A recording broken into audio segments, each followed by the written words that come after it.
In today's show, a major trade truce, a nuclear testing comeback, and why we're still stuck changing our clocks. Plus, a cruise ship tragedy, a political scandal in Massachusetts, and the surprising fate of the pickup line. And here's the trivia question. Which song is ranked as the biggest Halloween song of all time? Is it A, Monster Mash, B, Ghostbusters, or C, Thriller? The answer is at the end of the show. It's Friday, October 31st. This is the Flyover Podcast.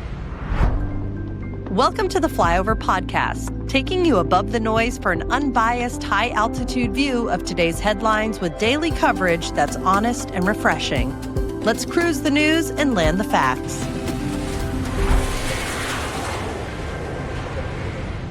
Hi, everyone, and welcome back to the Flyover Podcast. I am your weekday host, your teacher for the day, Ayla Brown. It's Halloween, and for the show today, I decided to dress up as a teacher. It's a simple, low-effort costume, but I think it works. Speaking of low effort, if you're like me and not planning to hand out candy tonight, I'll show you what we're doing at my house instead for the trick-or-treaters. I think you'll get a kick out of it. Now, let's jump right in and take off with today's biggest headlines. The U.S. and China have struck a one-year trade truce, de-escalating tensions that were starting to look like a full-blown trade war. President Trump and China's President Xi Jinping reached the agreement during talks in South Korea on Thursday. Under the deal, China will pause its export controls on rare earth minerals for 1 year. In return, the U.S. will cut tariffs on Chinese goods tied to fentanyl production from 20% down to 10%. Both sides also agreed to hold off on blacklisting majority-owned Chinese companies and to suspend port fees for docked ships for the next year. As part of the agreement, China will buy 25 million metric tons of American soybeans annually for the next 3 years, starting with an initial purchase of 12 million metric tons between now and January. Meanwhile, President Trump announced that the U.S. will immediately resume nuclear weapons testing, ending a 3-decade pause since the last test in 1992. He made the announcement on Truth Social just before his meeting with President Xi, calling it a necessary response to Russia and China's expanding nuclear programs. The move comes after reports that Russia tested its Burevestnik cruise missile and that China continues to grow its nuclear stockpile. Moscow denies the Russian test was nuclear, but warned it would, quote, act accordingly if the U.S. breaks the moratorium. And don't forget, daylight saving time ends this Sunday, November 2nd. Even though 19 states have passed laws to keep daylight saving time year-round, none of those changes can happen without Congress amending the 1966 Uniform Time Act. The Sunshine Protection Act has stalled again, so for now, we're all fall backing at 2 o'clock a.m. Sunday, whether we like it or not. Here's your top political headlines. President Trump has announced that the U.S. will admit no more than 7,500 refugees next year, the lowest cap since the program began in 1980. He's also directed that most of those slots go to white South Africans, particularly Afrikaners. That's a sharp drop from the 125,000 refugee ceiling under the Biden administration. Meanwhile, a federal appeals court has temporarily blocked a district judge's order that required U.S. Customs and Border Patrol Commander Greg Bovino to meet with her every day about the ongoing Operation Midway Blitz immigration crackdown in Chicago. The ruling means those daily meetings are on hold, at least for now. Also in Chicago, Illinois Governor J.B. Pritzker is asking Homeland Security Secretary Kristi Noem to suspend ICE enforcement during Halloween. His request comes after reports that federal agents used tear gas during a children's parade, which the governor called, quote, completely unacceptable. And former Vice President Kamala Harris is speaking out about that 2024 debate that many saw as a turning point in the election. She said President Biden didn't want to participate and was hesitant but got talked into it. Her comments add new context to a moment that critics say hurt Biden's campaign. Here's Podcast Extra just for you. An 80-year-old woman has died after being left behind by a cruise ship off Australia's Great Barrier Reef. She joined a guided hike on Lizard Island, but reportedly began to feel unwell in the heat and was told to head back to the trailhead alone. The ship later departed without confirming everyone had returned. Her body was discovered the next day about 50 yards off the path, and investigators believe she may have fallen from a slope. The tragedy has sparked outrage, with critics accusing the cruise line of a major failure in care and communication. Back here in Massachusetts, one of Governor Maura Healey's top aides was arrested on cocaine trafficking charges after investigators intercepted a drug shipment sent directly to a state office building. 45-year-old Lamar Cook pleaded not guilty to trafficking more than 200 grams of cocaine along with a firearm and ammunition possession charges. He's since been fired, with the governor's office calling it, quote, a serious breach of public trust. Police say the case is tied to two earlier drug seizures this month at Hotel UMass, where Cook used to work, bringing the total amount of cocaine recovered to more than 21 kilograms. And finally, have pickup lines died, or do they just look different now? In the era of dating apps, it seems in-person flirtation, once led by cheesy lines like, "Can you give me directions to your heart?" Yeah, those are fading fast. Many call them outdated or even cringy, but others say the spirit of the pickup line lives on through witty openers and clever DMs online. So maybe not extinct, just evolved for that swiping generation. Still to come in the show, can the Blue Jays clinch their first title since 1993? Meanwhile, French authorities nab more suspects in the $100 million Louvre heist, and China's revealing big plans for the moon. But first, thanks to Cozy Earth. Cozy Earth's whole mission is to transform your 5 to 9 into the most comfortable part of your day. And I've told you before, I'm going to tell you again, they have nailed it. The best part of my night is sliding into Cozy Earth's viscose from bamboo sheets, and it's become my sanctuary. They're temperature regulating and super soft, like a 5-star hotel bed, but like in your own home. And if you want to up your comfort game beyond the bedroom, their bubble cuddle blanket is amazing. I actually keep it here in the studio. I could get it right now, but it has its own special home there next to me. It's got this plush texture design that makes it stylish and cozy. And the best part, you can try Cozy Earth risk-free. They give you 100 nights to see if you love them, plus a 10-year warranty. So that's incredible. And here's the deal.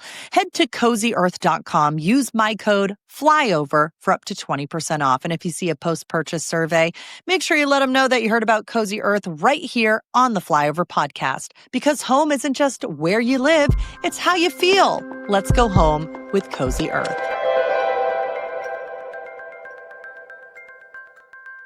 In finance, mortgage rates are continuing to fall. The average rate on a 30-year loan just dropped to 6.17%. That's the fourth straight week of declines and the lowest level in more than a year. For comparison, rates were around 6.7% this time last year. So it's some welcome news for home buyers heading into the holidays. Vice President J.D. Vance met with top airline executives at the White House on Thursday, warning that if the government shutdown drags on, it could cause major disruptions for holiday travelers. Airlines say they're already planning contingencies, but delays and cancellations could pile up fast if the shutdown continues. And if you're hosting Thanksgiving this year, there's some good news for your wallet.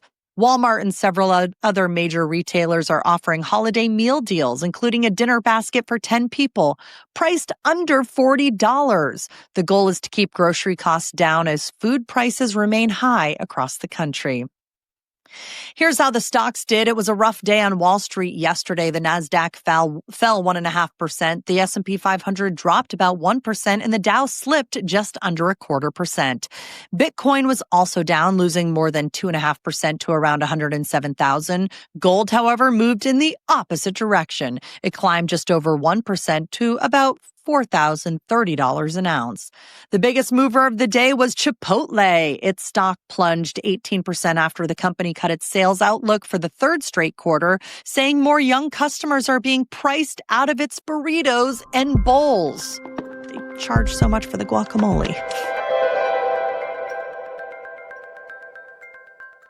Here are your sports headlines. The Toronto Blue Jays could make history tonight. They're just one win away from taking the World Series. Game 6 happens in Toronto with Kevin Gausman starting on the mound for the Jays and Yoshinobu Yamamoto pitching for the Dodgers. If Toronto pulls it off, it'll be their first championship since 1993.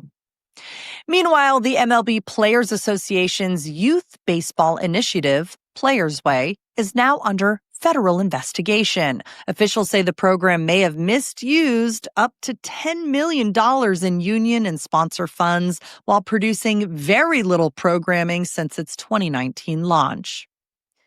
In the NFL, the Detroit Lions have locked in one of their stars, edge rusher Aiden Hutchinson. He just signed a massive 4-year, $180 million extension. It includes $141 million guaranteed, the most ever for a non-quarterback in league history. And in baseball news, the Washington Nationals are bringing in some young leadership. They've hired 33-year-old Blake Butera as their next manager, making him the youngest MLB manager since 1972. Here's what's happening in science and technology. China says it's officially on track to land astronauts on the moon by 2030. The country just unveiled new space technology and introduced a fresh crew heading into its Tiangong space station, part of a long-term plan to expand its presence in space and compete with NASA's Artemis program. Next, a new study found that using AI tools like ChatGPT can actually make people overestimate their own intelligence, especially those who already think they know AI best. Researchers say the results highlight a kind of AI overconfidence effect, where users assume the tool's accuracy reflects their own skill level. And paleontologists have solved a long-running mystery about a set of fossils found in Montana. For years, scientists thought they were looking at a young T-Rex, but new research shows they actually belong to a totally separate, smaller species called Nanotyrannus lancensis. Since it's Friday, here are a few more stories that we thought you would enjoy. French police have made more arrests in the massive Louvre jewel heist. 5 additional suspects are now in custody, bringing the total to 7. Authorities say they're still tracking down others connected to the $102 million theft, but the jewels themselves remain missing. And big royal news, King Charles has officially stripped Prince Andrew of all his royal titles, including Prince, following continued fallout from his ties to Jeffrey Epstein. Buckingham Palace says Andrew, who's 65 years old, will now go by Andrew Mountbatten Windsor and has been told to leave his longtime home at Royal Lodge. In Alabama, staff at the Homewood Public Library in Birmingham are convinced their building is haunted. Workers say they've witnessed books flying off shelves and even called in paranormal investigators who claim to have recorded a ghostly voice saying the word 9. You can check out that eerie footage, by the way, in today's show notes. And here's one for Lord of the Rings fan. Actor Elijah Wood surprised guests at a real-life Hobbit-themed wedding in New Zealand. He crashed the celebration at the film's iconic set, posed for pictures with the couple, and even offered them a toast. Definitely a day that a pair of newlyweds will never forget. And by the way, you can also see those pictures in today's show notes. Here's the results of yesterday's poll question. Have you already made travel plans? 26% said yes, 23% said no, 16% said still planning, and another 15% said staying home. Here's today's poll question. It's such a random one and I love it. Which shoe do you put on first? Left, right, or depends? I actually thought way too long about this, and when I knew this was the trivia question, I actually pretended to put on a pair of my shoes. And I realized that I put the left one on first all the time. I am a lefty, though. Like I write with my left hand. I brush my teeth with my left foot. But I do all my sports right-handed. but my left foot is, you're learning way too much about me. You don't need to know that. Just all you need to do is vote in the show notes below, and Amy Hess will read the answers in tomorrow's episode. Okay, you learned too much about me. All right, you Halloween people, which song is ranked as the biggest Halloween song of all time? The answer? According to Billboard, the biggest Halloween song of all time is not Thriller, not Ghostbusters. It's Monster Mash by Bobby Boris Pickett and the Crypt Kickers. The ranking is based on how long songs stayed on the charts, especially at number one, with adjustments made to compare hits fairly across different decades. So the Monster Mash, that's the one. Anyways, that is it for today's Flyover podcast. I promised you that I would show you what I'm going to be passing out to the kids tonight for Halloween. Before I do get to this, don't forget to catch the headlines with Amy Hess this weekend. She also has a Feel Good Friday episode out right now, so enjoy that as well. All right, here's what I'm passing out tonight. Give me a second. Okay, I told you I was not going to do candy. So here is an idea, and welcome to my classroom. We are still celebrating Halloween, if you cannot tell, because I am dressed as a teacher. So my 3-year-old son, I have these just white napkins, right? They're just paper towels. I had him color them, okay? I also bought Play-Doh as the gift for the kids. So what we are going to do, if you want a very cheap, fun, non-candy version, maybe do this next year. This is what I am doing. I'm wrapping the paper towel around the tub of Play-Doh. I've cut strings out, and what I'm going to do is tie the piece of string at the bottom of the Play-Doh. So what does it look like? It looks like a little ghost. I have a permanent marker here in which I'm going to draw cute little eyes and a smiley mouth. Now, you can do this. You can pass them out just like this. Or if you're feeling very adventurous and you don't want to have the kids miss out on some sort of treat or candy, find a piece of candy, get some tape. And what you do is you just tape